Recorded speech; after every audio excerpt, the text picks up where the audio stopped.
Buenos días, buenas tardes, buenas noches. Comenzamos nuestro tema 22 del curso sobre el apóstol San Pablo y su obra. Es la tercera parte de la temática que le dedicamos a la carta a los romanos. En realidad es la cuarta clase que damos sobre este tema porque la segunda parte la tuvimos que dividir en dos por causa de su tamaño, porque cuando acabamos la primera sesión vimos que había para otra sesión entera. Y por eso, pues, hemos dedicado ya 3 sesiones a la carta a los romanos. No me arrepiento porque creo que la carta lo merece y de alguna manera hemos ganado algún tiempo también al no depender de otros horarios distintos y poder yo hacer la grabación aquí y se os puede transmitir, como habéis visto, y el enlace de forma que podáis seguir el curso con normalidad. Esta clase correspondería al día 19, creo que es, ¿no? Sí, al día 19. Y por tanto vamos a intentar ver de qué se trata. Nos vamos a fijar en la parte moral y en la despedida. La parte moral en esta carta es muy larga, ocupa los capítulos 12, 13, 14 y medio capítulo 15. Y se organiza en torno a las relaciones entre los miembros de una comunidad compuesta de personas que tienen una mentalidad muy diversa y a las relaciones con los no cristianos, con los que también conviven. La despedida, que ocupa los capítulos 15 y 16, es doble. Una primera parte, 15, 14, 33, y una segunda parte, capítulo 16. Pero ese capítulo 16 puede considerarse, dicen muchos, como una carta de recomendación de una mujer de la cual hablaremos ahora después, de Febe. Pues podríamos empezar nuestra clase con una bendición que es también fundamental al principio de esta parte. Y dice, bendecid a los que os persiguen. Bendecid, sí, no maldigáis. Alegraos con los que están alegres. Llorad con los que lloran. Parece que ahí tenemos unos elementos fundamentales de esta bendición y de este comienzo de la carta. La carta ya hemos visto el saludo y el propósito y la parte teórica que ocupaba los 11 primeros capítulos.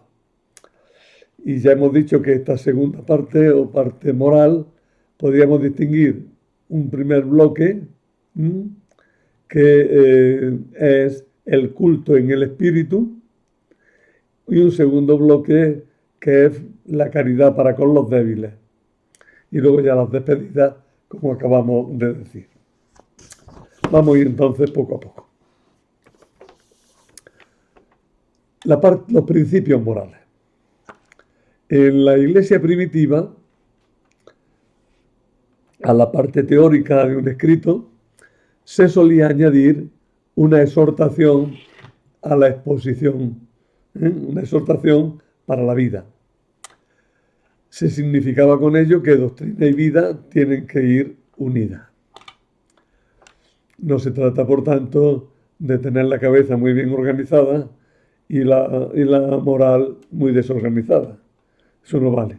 El hombre es uno entero y la moral, la ética personal, tiene que depender de las ideas para ser coherente. Aquí no nos encontramos con un tratado de ética propiamente dicha, ya que el pensamiento no se desarrolla sistemáticamente.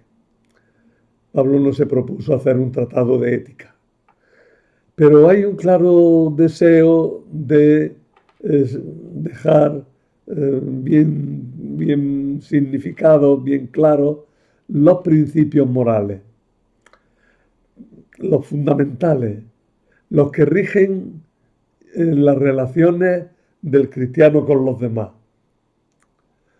Hay que poner el fundamento ético que sustituye a la ley ya superada. Nos habíamos dicho que el cristiano ha superado el pecado, la muerte, la ley. Bueno, pues la ley hay que superar, está superada, pero ¿qué principio ético sostiene el comportamiento del cristiano? La ética cristiana depende de la unión con Jesús y del don del Espíritu Santo. No se trata de un código, sino de un dejarse llevar por el amor que nos infunde el Espíritu Santo. San Pablo en esta carta trata de problemas generales de la vida cristiana. La mayor parte de lo que dice ya lo ha tratado en otras cartas. Se trata de ejemplos, de situaciones que pueden darse en todas partes. De ahí la doble sensación de que se está tratando de algo muy general y de que se está tratando de algo muy concreto a la par. La técnica expositiva de toda esta sección consiste en hacer una serie de afirmaciones que luego se desarrollan. Se comienza con una afirmación general que es desarrollada en toda la sección.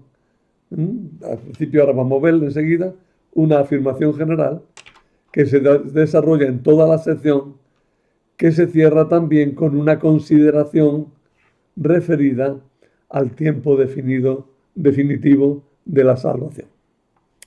Empezamos, por tanto, el capítulo 12. Vamos a hablar en toda esta primera parte, hemos dicho ya, del culto en el Espíritu. En el capítulo 12, en los dos primeros versículos, se nos ofrece el principio fundamental en torno al cual se van a organizar todos los demás principios y aplicaciones de los que se va a tratar. Dice así: os exhorto, pues, hermanos, por la misericordia de Dios, a ofrecer vuestros cuerpos como una víctima viva, santa, agradable a Dios. Ese será vuestro culto espiritual. Y no os acomodéis al mundo presente, sino transformaos renovando vuestra mentalidad, de modo que podáis distinguir cuál es la voluntad de Dios, lo bueno, lo agradable, lo perfecto. Fijaros que, como toda la carta es bastante denso, toda la carta tiene afirmaciones muy densas, pero que se pueden seguir bastante bien. Os exhorto, hermanos, a ofrecer vuestros cuerpos como víctima viva. Esa es la primera idea, ¿no? Y además, no acomodéis al mundo presente. Transformaos renovando vuestra mentalidad. Que distingáis cuál es la voluntad de Dios. Lo bueno, lo agradable, lo perfecto. Ese es el gran principio del que tiene que derivarse todo lo demás. Se trata de ofrecerse en sacrificio a Dios, pero eso no significa destruirse, sino que el sacrificio va a ser precisamente renovarse, y renovarse mediante una conversión. Por tanto, aquí sacrificio se emplea en un sentido metafórico. Hay que tener mucho cuidado cuando se habla, por tanto, de sacrificio aquí. No se trata de que tengamos que anular nuestro ser, sino al contrario, que tenemos que volver nuestra mirada a Dios. Tenemos que renovar nuestra mentalidad. Tenemos que rehacernos. Y nos vamos a rehacer si nosotros nos unimos a Dios, dejamos de pensar como la gente y aceptamos los valores que Dios nos ha presentado en Cristo. Esta parte tiene una estructura concéntrica. Al principio, bueno, perdóname, esta parte tiene una estructura concéntrica. Al principio y al final se habla de la relación entre cristianos y en el centro se habla de la relación con los paganos. Empieza diciendo: en virtud de la gracia que me fue dada, os digo a todos y a cada uno de vosotros, no os estiméis en más de lo que conviene. Tened más bien una sobria estima, según la medida de la fe que otorgó Dios a cada cual. Es un comienzo bastante solemne. Es otra cosa que quiero que caigáis en la cuenta. El estilo solemne que tiene en general esta carta. En virtud de la gracia que me fue dada. Perdona, es que disculpadme, es que estaba pendiente también de un asunto externo a nuestra clase. Sigo, por tanto, por lo que íbamos. Decíamos que teníamos un estilo solemne y que San Pablo pues nos invitaba a que no nos estimemos más de lo que nos conviene, sino que nos estimemos adecuadamente. Hay que ser conscientes de que en una comunidad cada uno tiene una tarea que le es propia y que tiene que realizar respetando las funciones de los demás. Aparece así la metáfora del cuerpo humano con sus diversos miembros. Metáfora que no es exclusiva de esta carta, que le gustaba a San Pablo, la usaba bastantes veces. Y la usaba también en 1 Corintios, recordar 1 Corintios 6, 15, 20, también en el capítulo 10, también en el capítulo 12. Por eso San Pablo expone los diversos dones y tareas y exhorta a vivir en el amor en todas sus manifestaciones, sobre todo en las que fomentan la armonía social. Ese es, por tanto, el primer bloque de esta parte, ¿no? Respetarse y amarse entre hermanos. Y una consecuencia, pues casi por decirlo así, se trata de no vengarse de los que hacen daño. Sin devolver a nadie mal por mal, procurando el bien ante todos los hombres. La buena relación del cristiano ha de ser no solo con los hermanos en la fe, sino con todo, incluso con los perseguidores. Pero hay que buscar la respetabilidad y la paz, sin dejarse vencer por el mal. El mal no se soluciona con otro mal, sino con la serena oferta del bien. Es un principio cristiano que, gracias a Dios, como mentalidad por lo menos se ha arraigado en nuestra cultura en general, aunque luego en la práctica seamos muy deficientes al practicarlo. Pero me parece que todos tenemos claro que el mal no se arregla con otro mal y que la venganza, en definitiva, no soluciona nada. Por otra parte, hay que someterse a la autoridad. Sométanse todos a las autoridades constituidas, pues no hay Pues no hay autoridad que no provenga de Dios. Y las que existen por Dios han sido constituidas. Este principio de que la autoridad viene de Dios es también un principio muy importante. No se trata de que la autoridad por sí misma esté divinizada. De lo que se trata es que las autoridades merecen un respeto y una atención porque son las que hacen posible el cumplimiento de la ley y una vida social en la que la ley es respetada. Y la ley se ve como garantía de una sociedad ordenada, de una sociedad que funciona. Pero aquí el término ley, tened cuidado que se ha cambiado de sentido. Ya no es la ley de Moisés que ha quedado superada en Cristo, sino que ahora es la ley del Espíritu, la ley que en definitiva coincide con el comportamiento de Cristo que tenemos que saber descubrir en nuestra vida concreta también. Algunos, sin embargo, piensan que este parrafillo que hemos leído es una interpolación posterior, un desarrollo de la idea anterior de que no devolvamos mal por mal, de que busquemos el bien en toda ocasión, hay que vivir en armonía con todos, hay que aceptar el orden social garantizado por la autoridad, sin actitudes extremistas de rechazo global del gobierno. Fijaros que esto lo dice San Pablo en una época en que el gobierno es perseguidor directo de la Iglesia. ¿Eh?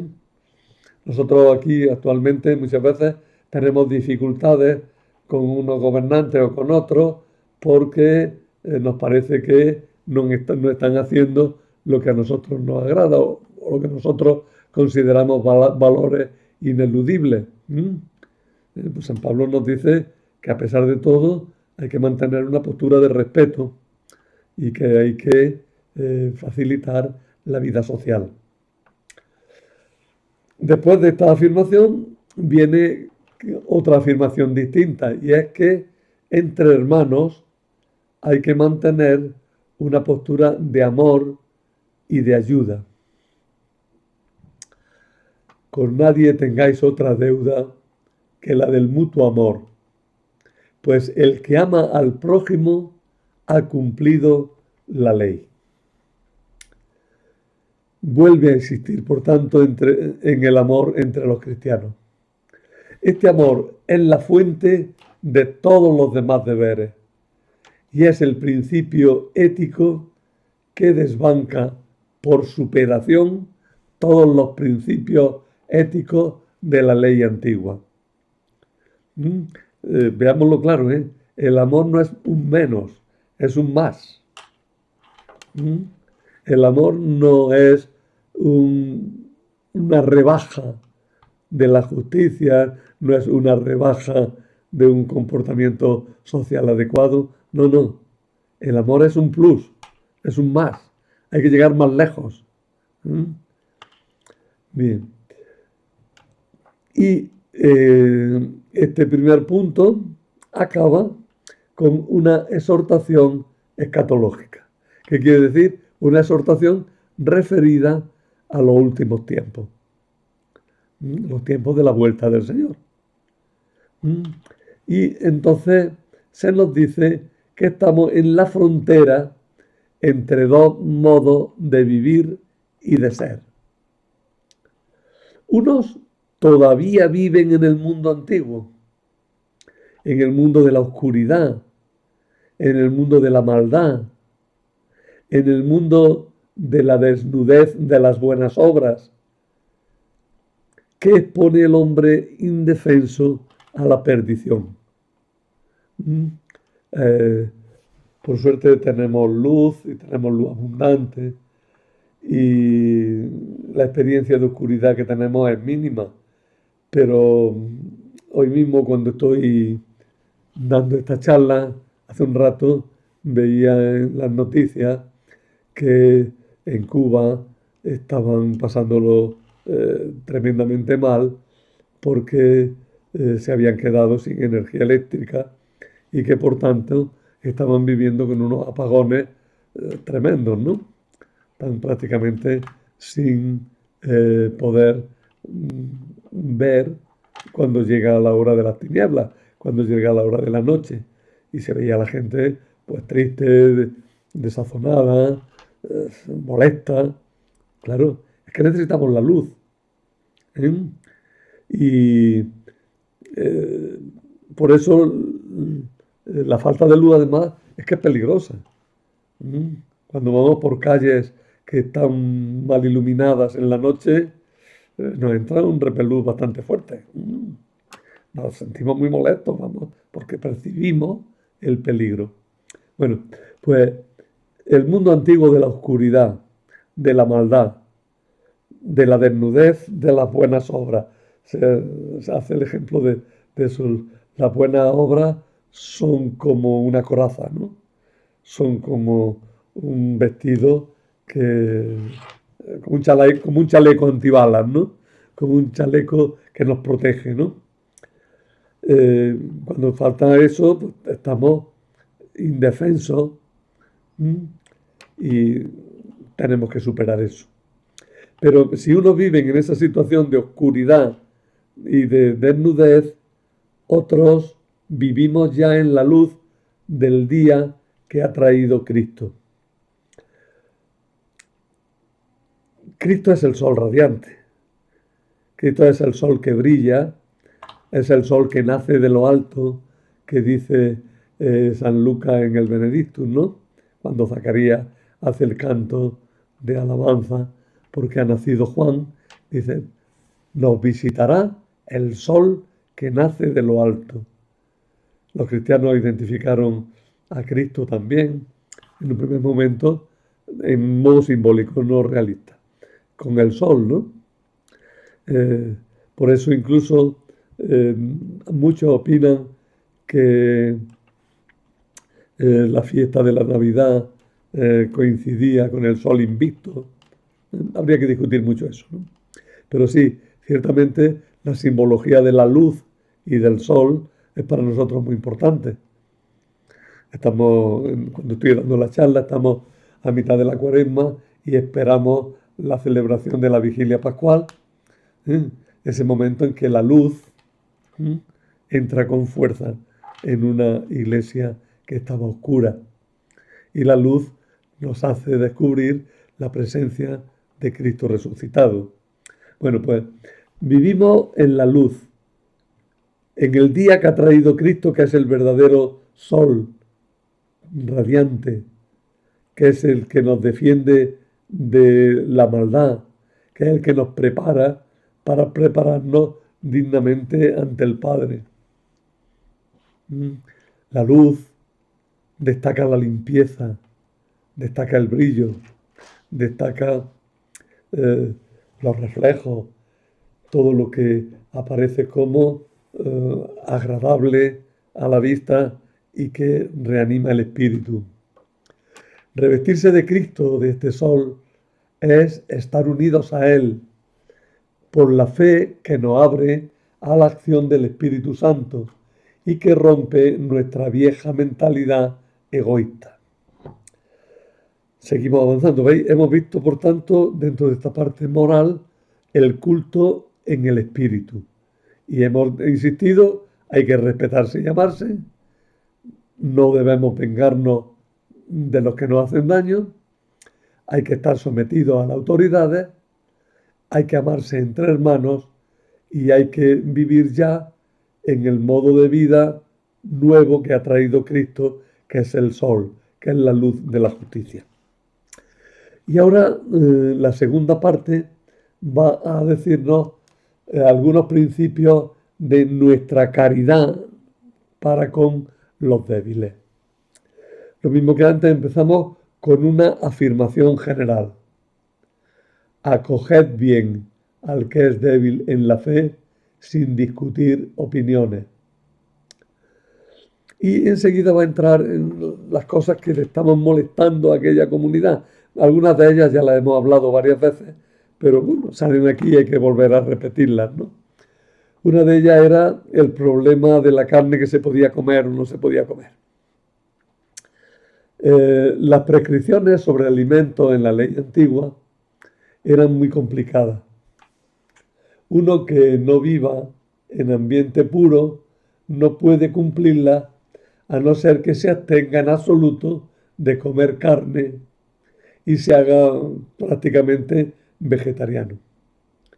Fijaros que los judíos actuales, para poder comer kosher, para poder comer puro, para no tener problemas, pues ya se las arreglan a ellos para tener unos rabinos en los mercados o en las fábricas de conserva o de lo que de elaboración de alimentos que garanticen la pureza de esos alimentos. ¿Mm? Que no se han hecho con animales impuros, que se han hecho con animales sacrificados correctamente. ¿Eh? Entonces, de alguna manera se aíslan, ¿eh? De alguna manera tienen que romper con el contexto social que les impediría ese comer lo normal, lo que come la gente, ¿no? También los musulmanes, también lo vemos muchas veces y nos lo dicen, ¿no? Esa carne jarufa no ha sido sacrificada correctamente, ¿no? Y hay polémicas y hay dificultades y una de las razones de roces muchas veces con las comunidades musulmanas viene por ahí, porque las carnes no se han sacrificado correctamente. Y es que vivir en un ambiente que no tiene esas leyes aceptadas y comunes sobre los alimentos, pues realmente es muy difícil. Hay un episodio en la Biblia que es significativo en este sentido.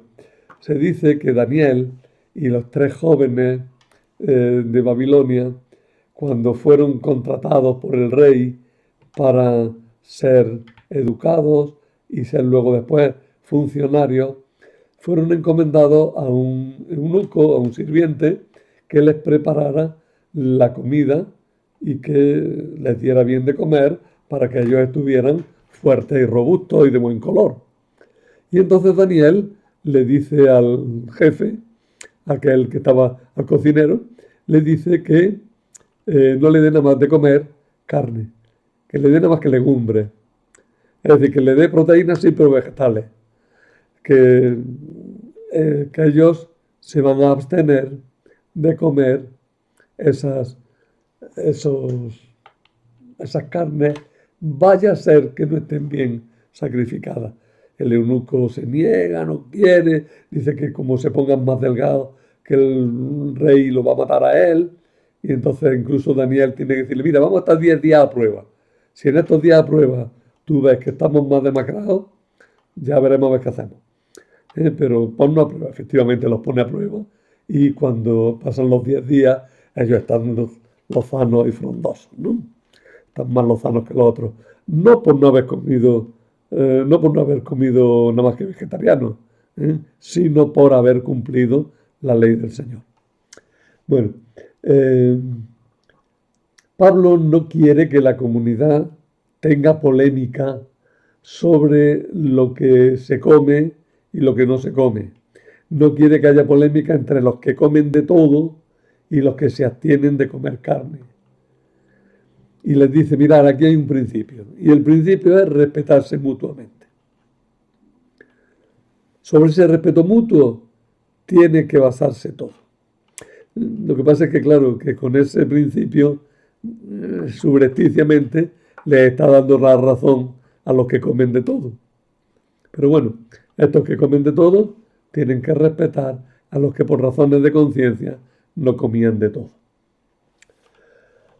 El segundo punto que aborda es el de la fiesta.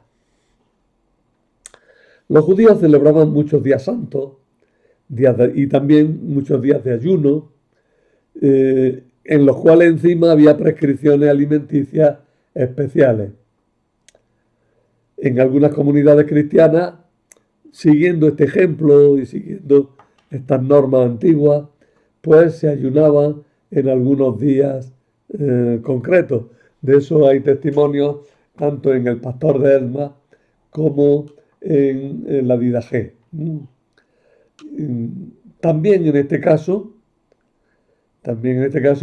es necesario respetarse mutuamente, ya que en la comunidad unos llevan esta cuestión con escrupulosidad y otros se desentienden de las normas tranquilamente.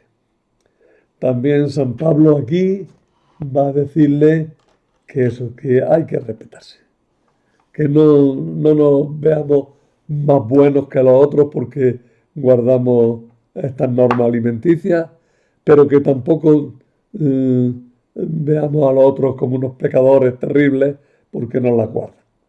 Vamos a respetarnos, que es lo importante. Todos somos del Señor y nuestra norma es agradar al Señor. Cada uno debe hacerlo según su conciencia, pero nadie debe juzgar la conciencia del otro, porque el único Señor y juez de todo es Cristo, ante el que cada uno tiene que dar cuenta de su conducta. Tanto San Pablo aquí tiene un espíritu amplio y quiere que también nosotros tengamos un espíritu amplio. No seamos fanáticos, no seamos cerrados, no seamos manipuladores. Seamos dignamente respetuosos unos con otros. Y si yo creo que tengo en conciencia, creo que tengo que actuar de una manera, debo respetar mi conciencia, debo hacer lo que me pide mi conciencia. Pero si yo en mi conciencia pues tengo libertad, pues actúo con libertad. El principio de actuación, ¿cuál será pues? Pablo parte, claro está, de que todos los alimentos son puros y que su impureza solo está en la conciencia del que los ve impuros. Aquí es parecido a lo que decíamos antes cuando hablábamos de los sacrificios. Decíamos, ¿se puede o no se puede comer carne de animales sacrificados? Porque comer carne de animales sacrificados parece que es participar en el sacrificio. Y San Pablo había dicho, no preguntes. Porque como los dioses no son nada, el hecho de que hayan sacrificado la carne no le hace nada a la carne. Puedes comer lo que quieras. Pero si los demás van a interpretar que estás participando en un festín idolátrico, si los demás van a sospechar o van a creer que es que a ti te da igual la idolatría, entonces no comas, ¿eh? Y si por tu comer, que crees que puedes hacerlo, vas a perjudicar a tu hermano que cree que no debe de hacerlo, pues no comas. Y eso es lo que dice aquí de nuevo, pero ahora con el tema de la pureza e impureza. El que ve todo puro no debe herir la conciencia de sus hermanos que consideran que deben guardar normas alimenticias. Porque por los derechos, por encima de los derechos personales, está la paz en la comunidad y el respeto a la conciencia de los demás. Dios no reina cuando se come o cuando no se come. No es el comer o el beber lo que determina la presencia del reino de Dios, sino que lo que determina esa presencia del reino de Dios es cuando hay honradez, paz y alegría en la comunidad. Este principio es muy, muy importante. No reina Dios por lo que se come o lo que se bebe, sino por la justicia, la paz, la alegría que da el Espíritu. Sentado a estos principios, viene un llamamiento para que imitemos a Cristo. Cristo nos acogió tal como somos. A los judíos, según su modo de vivir y cumpliendo lo que Dios le había prometido desde siempre. Y a los gentiles, haciendo que entre ellos reine Dios y su salvación. Cristo nos ha acogido como somos. Así tenemos que ser también nosotros unos con otros, viviendo nuestra fe con alegría, con paz, para desbordar de esperanza, para encontrarnos una verdad, o sea, para encontrarnos unos con otros. Ahora, al final del texto, acaba con lo que se ve como una verdadera despedida de la carta. Pues dice, en 15:13 leemos: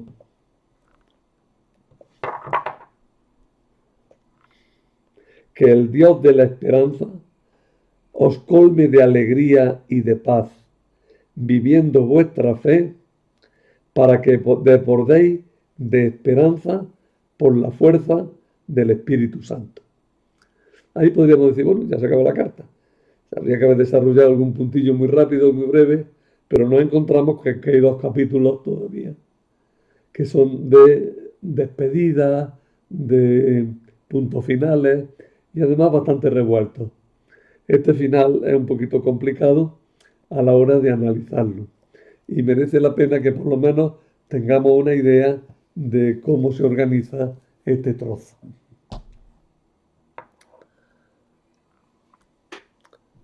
La conclusión empieza con una nueva justificación de por qué ha escrito la carta. Dando noticias de sí mismo, Pablo recupera el contenido de la carta como una conclusión y muy especialmente hace reaparecer los temas de la introducción: fidelidad desbordante de Dios a sus promesas. Mirad, este punto es fundamental en toda la carta. Dios es fiel. Porque es precisamente el tema también del que acusaban a Pablo. Si las cosas son, si el cristianismo es como tú dices, entonces Dios no ha sido fiel a los judíos.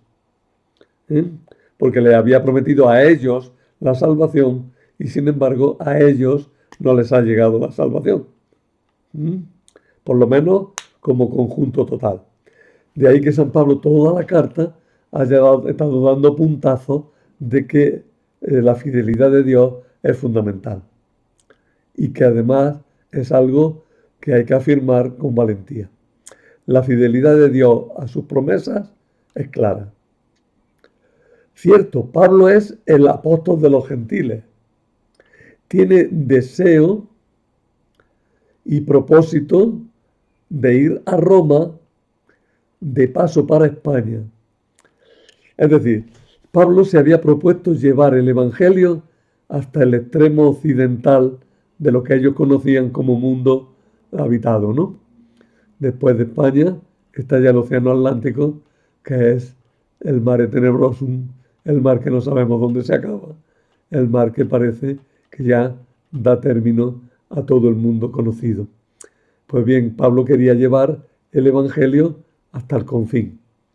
Pero en ese viaje quiere aprovechar para visitar a los romanos.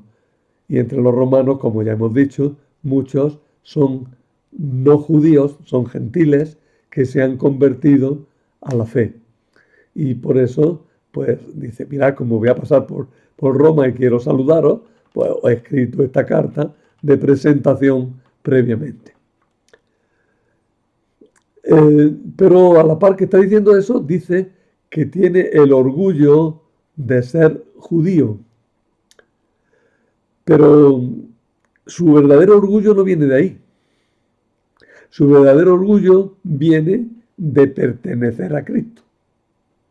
Es decir, si alguna vez pudo estar orgulloso de ser judío, de tener y participar de esos dones de la pertenencia al pueblo elegido de Dios, ahora ya se da cuenta de que su orgullo verdadero está en pertenecer a Cristo. Eso sí, no quiere que se produzca una ruptura definitiva con los judíos y menos con los cristianos judíos. Porque, fijaros, había un peligro muy grande de que la comunidad se rompiera. Y se rompiera por este punto: los cristianos procedentes del judaísmo y los cristianos no judíos previamente. Pero no solamente que haya unidad entre los cristianos, sino que no quiere que haya una ruptura definitiva con el judaísmo.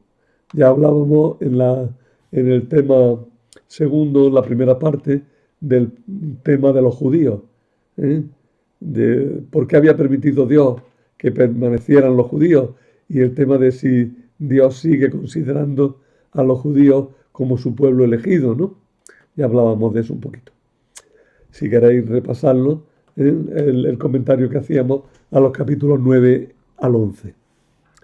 Pues bien, eh, él, como digo, no quiere que se produzca una ruptura definitiva con los judíos y menos con los cristianos judíos, por lo que manifiesta su preocupación por el viaje a Jerusalén a llevar la colecta. Vuelvo a repetir, Pablo parece que estaba en Corinto y desde allí va a ir a Jerusalén a llevar la colecta, colecta que ya también lo hemos dicho muchas veces, pretendía mantener la comunión de una forma evidente y clara con las comunidades judeocristianas. Pero estaba preocupado porque veía que entre los judíos había una postura muy cerrada frente a su actitud de predicar a los gentiles y no obligarles a convertirse previamente al judaísmo. Y entonces esa confusión de ideas, todo ese lío de ideas, Pablo pues ha querido poner orden mediante la carta. Y en el verso 33 del capítulo 15 encontramos una segunda despedida que dice así: y que el Dios de la paz sea con todos vosotros. Amén. Fijaros, en el verso 13 había dicho: que el Dios de la esperanza os colme de alegría y de paz viviendo vuestra fe, para que desbordéis de esperanza por la fuerza del Espíritu. Y ahora ha desarrollado pues la justificación de la carta de nuevo, sus proyectos de viaje, y acaba: y que el Dios de la paz sea con todos vosotros. Amén. La carta está acabadita. Y ahora nos encontramos, sin embargo, todo un capítulo 16 que nos desconcierta bastante. En esta Biblia que tengo en las manos ahora mismo, fijaros cómo comenta. La lista de los saludos que viene a continuación refleja la diversidad y universalidad de la Iglesia de los primeros tiempos. Incluye nombres derivados de diferentes culturas y lenguas. Toda la gente con la que Pablo ha tenido relación sin haber viajado a Roma siquiera. Cristo dio instrucciones a sus seguidores de extender la buena noticia por todo el mundo. Cuando Pablo dice todas las iglesias, se refiere a lo que hoy llamamos iglesias particulares, las diócesis, los diversos grupos cristianos. Cada comunidad local de creyentes es una iglesia particular en sí misma, pero está unida en la fe con la iglesia universal fundada por Cristo. Bien, con eso ya digo, el capítulo 16 tiene algunos problemas de los que tratamos de alguna manera en la primera charla, hace 3 o 4 charlas, en la primera que le dedicábamos a la carta a los romanos. Este capítulo 16 se divide en dos partes.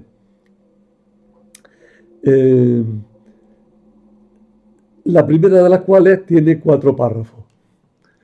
En el primer párrafo recomienda a Febe, la portadora de la carta,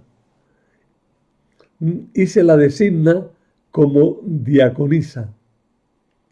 Pero eso de por sí no implica una ordenación como la actual para los diáconos. Vamos a ver si me explico en esto, porque es muy importante. Es muy importante. Fijaros, la carta la lleva desde Cencrea a Roma, la lleva esta señora llamada Febe. Os recomiendo a Febe, nuestra hermana, que además es diaconisa de la iglesia que está en Cencrea. En muchas Biblias traducen servidora de la iglesia, porque no quieren poner el término diáconos, que ya ahora lo tenemos especializado, para uno de los grados del sacramento del orden. Sin embargo, el hecho de que a Febe se la llame diaconisa, a pesar de toda la literatura que hay, que es complicadísima, no supone claramente que esté ordenada, que tenga el orden sacerdotal. La tradición de la Iglesia ha sido que no había ordenación con ordenación sacramental de las mujeres. Sin entrar en el problema, pero sí destaco que aparece esta palabra aplicada a Febe. Fijaros que el Papa Francisco, uno de los puntos por donde intentó ver si se podía abrir camino para todo lo relativo a la ordenación de las mujeres, pues quiso que se viera si había habido realmente mujeres ordenadas de diácono en la antigüedad, ¿no? Y dejó abierto el problema y llegaron ahí a que parecía que no. Pero bueno, ahí se queda la cosa y es un tema que suscita bastante polémica dentro de la Iglesia. El segundo párrafo es el saludo a 26 personas conocidas de Pablo. Y en el verso 16 aparece otra despedida de Pablo. Insisto en ello para que veáis que es un texto bastante compuesto, ¿no? Fijaros, en el verso 16, saludaros unos a otros con el beso santo. Os saludan todas las iglesias de Cristo. Y cuando ha dicho eso, empieza otra vez. Os ruego, hermanos, que tengáis cuidado con los que crean disensiones. Bueno, por tanto, ya tenemos la tercera despedida, ¿no? A continuación viene una advertencia contra los que crean disensiones en las comunidades, intentando que practiquen las normas alimenticias. Y aquí se añade otro nuevo final en el verso 20. Esto porque lo digo, porque pues, veáis que este final pues parece que es una colección de retales que se han cosido ahí. Fijaros lo que dice en el verso 20. Y el Dios de la paz aplastará pronto a Satanás. Que la gracia de nuestro Señor Jesús esté con todos vosotros. Y vuelve otra vez a los saludos. Os saluda Timoteo, mi colaborador, que es el cuarto párrafo. Saludo de los colaboradores de Pablo. Y la quinta despedida. La quinta despedida en el verso... he puesto aquí 20, pero eso está equivocado. Bueno, son 5 despedidas. 5 despedidas indica pues que tenemos una colección de retales que se han cosido para finalizar la carta y aprovechar trozos de cartas de Pablo que no querían que se perdieran de ninguna manera. Todo acaba con lo que se llama una doxología final en los versos 16, 25 a 27. La leemos. Al que puede consolidaros según mi evangelio y el mensaje de Jesucristo que proclamo, conforme a la revelación del misterio mantenido en secreto durante siglos eternos y manifestado ahora mediante las escrituras proféticas, dado a conocer según disposición del Dios eterno, para que todas las gentes llegaran a la obediencia de la fe.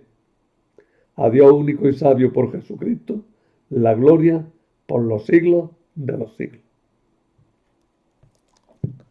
Bueno, pues es un trozo que enseguida os habréis dado cuenta que tiene un estilo muy distinto del resto de la carta. Y que además, si tenéis un poquillo de familiaridad ya con las cartas de San Pablo, veréis que se parece más al estilo de la carta a los colosenses y sobre todo de la carta a los efesios, a los dos, que tienen un estilo muy parecido. Por tanto, esta dosología ya por el estilo nos resulta rara, pero es que nos resulta más raro otra cosa, y es que en los manuscritos antiguos que conservamos de la carta a los romanos, este trocito aparece en diversos lugares e incluso fuera de la carta a los romanos. ¿Qué quiere decir esto? Pues que ciertamente se cogió de donde estuviera y se puso finalmente para rematar la carta porque se consideró que tenía una doctrina que no se debía de perder de ninguna manera.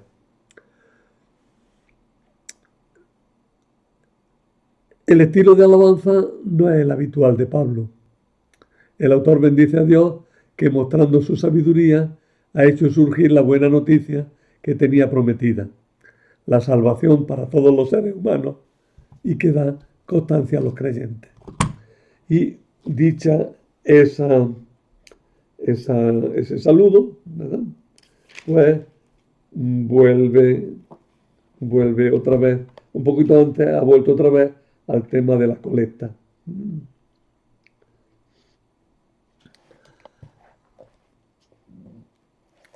Pablo hace una alusión preocupada a la colecta que había hecho entre los cristianos de la iglesia de Grecia para favorecer a los cristianos pobres de Jerusalén.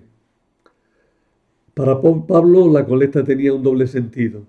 Por una parte era una obra de caridad y solidaridad cristiana a favor de unos cristianos que carecían de los bienes necesarios y que vivían en extrema pobreza.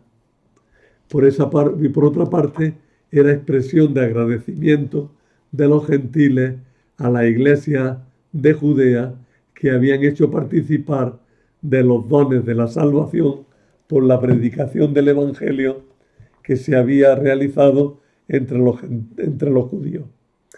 Así, mediante la solidaridad en los bienes terrenos, se mostraba la solidaridad en los bienes espirituales. La colecta era, por tanto, un acto y una expresión de la comunicación entre las iglesias nacidas de la predicación de Pablo y de las iglesias nacidas del judaísmo. Pablo estaba preocupado con razón, porque sus temores se cumplieron de la peor manera. Los cristianos de Jerusalén, con Santiago a la cabeza, no aceptaron la colecta como puro signo de comunión, sino que exigieron que Pablo la empleara en un acto de culto que significara su adhesión a la ley, pagando los gastos del voto de nazireato de 2 cristianos. Fijaros la revuelta entre cristianismo y judaísmo que tenemos en estos primeros momentos, ¿no? Pablo aceptó, porque a Pablo le importaba la comunión más que ninguna otra cosa. Pero no sirvió de nada. Unos exaltados, lo acusaron de introducir a los gentiles sin circuncidar en el templo, lo cual era un crimen mortal, un crimen de pena de muerte. Y Pablo fue apresado y empezó su auténtico martirio, del que hablaremos pronto. Pablo tuvo que ir a Roma, pero ya como preso. Los judíos no le perdonaron nunca que introdujera a los gentiles en la salvación, no en el templo material de Jerusalén, sino en el templo espiritual de la salvación, sin tenerse que hacerse judío previamente. Y bueno, pues como digo, con esto hemos acabado la lectura propiamente dicha de la carta a los romanos. El próximo tema va a ser una vuelta un poco a la primera parte de nuestra temática de la carta, a la parte doctrinal, porque el próximo tema vamos a hablar de la justificación. Pero no vamos a hablar desbordando la carta a los romanos. Vamos a repetir muchas cosas inevitablemente, porque en la carta de los romanos es donde más la trata, pero también veremos algunos otros puntos o algunos otros lugares donde se habla de la justificación. Y acabado con eso el tema de la carta a los romanos, sí que veremos el tema de la muerte de Pablo, el proceso y muerte de Pablo. Y más adelante, si el Señor nos lo concede, veremos pues las cartas post-paulinas, las cartas tardías, las cartas que ya se discuten si son o no son de Pablo, pero esas ya las veremos en los meses de abril y mayo, Dios mediante. Y nada más, con esto acabamos este tema. Buenas tardes, buenos días, buenas noches y que el Señor nos bendiga a todos.